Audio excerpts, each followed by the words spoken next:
अस्सलाम वालेकुम students. Chemistry chapter 1 की कंप्लीट एग्जांपल्स हम स्टार्ट करने लगे हैं। इसके फ़ौरन बाद हम अपनी एक्सरसाइज शुरू करेंगे। तो जिन लोगों ने चैनल सब्सक्राइब नहीं किया वो सब्सक्राइब कर लें, वीडियो में कमेंट ज़रूर किया करें। ठीक है, तो हम स्टार्ट करते हैं। पहली एग्जांपल है आपके पास, सैंपल दिया गया है नियोन का। इट्स फाउंड टू कंसिस्ट, अब इसके तीन जो है हमारे पास आइसोटोप्स हैं। एक 20 है, Ne21 है और एक 22 है, और इसके परसेंटेजेस दी गई हैं। एवरेज एटॉमिक मास को फ्रैक्शनल एटॉमिक मास भी कहते हैं। ये कैसे निकाला जाता है ये देखें। पहला जो आपके पास ये नियोन है, इसकी 20 है, ठीक है, एटॉमिक नंबर, और इसकी परसेंटेज है 90.92। इनको मल्टीप्लाई करेंगे प्लस दूसरा 21 है, उसकी परसेंटेज 0.26 है, उससे मल्टीप्लाई करेंगे प्लस तीसरा जो 22 है उसकी परसेंटेज 8.82 है ओवर 100। ठीक है, तीनों को पहले मल्टीप्लाई करेंगे और फिर तीनों को प्लस करके 100 से डिवाइड करेंगे तो आपके पास क्या आ जाएगा 20.18। ये आपकी पहली एग्जांपल यहाँ पे कंप्लीट हुई। दूसरी एग्जांपल है इसके बाद, दूसरी एग्जांपल आपकी क्या है, ये आपको एक कंपाउंड दिया गया है 8.657, एक कंपाउंड दिया गया है, यानी इसका मास कंपाउंड का। उसके बाद उसमें 5.217 ग्राम कार्बन है, इस तरह हाइड्रोजन है, और 2.478 ऑक्सीजन। ये आपकी दूसरी एग्जांपल है एफएससी केमिस्ट्री पार्ट 1 की।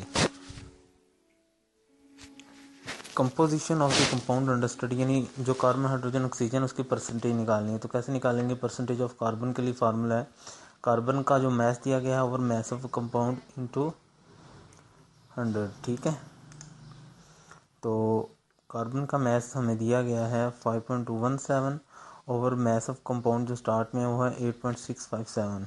ठीक है, इसको डिवाइड करेंगे और मल्टीप्लाई 100 करेंगे तो ये आपके पास 60.26 आ जाएगा। उसके बाद दूसरा जो है वो है हाइड्रोजन। हाइड्रोजन के लिए हम वही करेंगे, percentage of hydrogen given mass of hydrogen over mass of compound.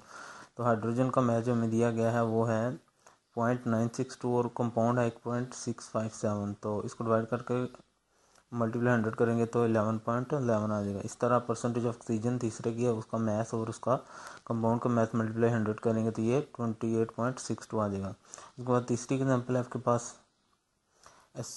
Sorbic acid vitamin C आपके पास है 40.92, ये उसका टोटल मास है। इसमें कार्बन जो है वो 40.92 कार्बन है, 4.58 हाइड्रोजन और 54.5% ऑक्सीजन है। तो इसका एम्पिरिकल फार्मूला निकालना है। एम्पिरिकल फार्मूला कैसे निकालते हैं? सबसे पहले परसेंटेज होनी चाहिए, वो दी गई है। उसके बाद मास इन ग्राम से निकालना होता है, वो हम निकालेंगे। उसके बाद क्या करना होता है कि मैंने लिख दिया, ठीक है। उसमें जो मैथ्स आएंगे उसमें जो सबसे छोटी होती है सबको सब वैल्यूज़ को से डिवाइड कर देने। उसके बाद अगर तो होल नंबर में जवाब आता है फिर तो ठीक है, अगर ना आए तो फिर कोई किसी ऐसे नंबर से उनको मल्टीप्लाई करते हैं कि हमारा जवाब जो है यानी पॉइंट में ना हो, पूरी रकम में आ जाए, इस तरह अमल करते हैं। तो हम स्टार्ट करते हैं। ठीक है, तो पहले हम क्या करते हैं, कार्बन है, कार्बन का मास किस तरह निकालेंगे? Mass of carbon over atomic mass. Mass in grams कैसे निकालते हैं? नंबर ऑफ ग्राम या ग्राम एटम कैसे निकालते हैं? मास ऑफ कार्बन जो दिया गया हमें वो क्या है 40.92। तो 40.92 और उसका एटॉमिक मास कार्बन 12 होता है। इसकी मैं लिस्ट में से लिहाजा आपको दे दूंगा। तो ये कार्बन 12 होता है, तो इसको डिवाइड करेंगे 3.41 ग्राम आएगा। इसी तरह हाइड्रोजन निकालेंगे, उसका मास जो हमें दिया गया है वो 4.58 है, और एटॉमिक मास इसका क्या होता है 1.008। तो इसको आप डिवाइड करेंगे तो ये आ जाएगा 4.54।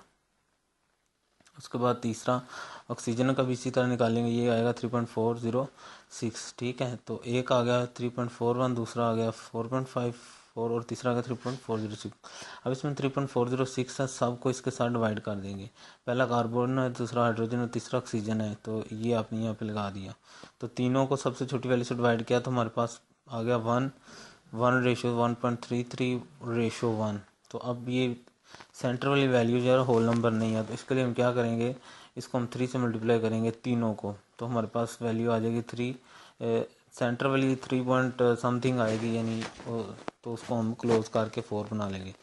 तो पहला चूँकि कार्बन था तो C3, दूसरा हाइड्रोजन था H4 और O3, तो ये इस तरह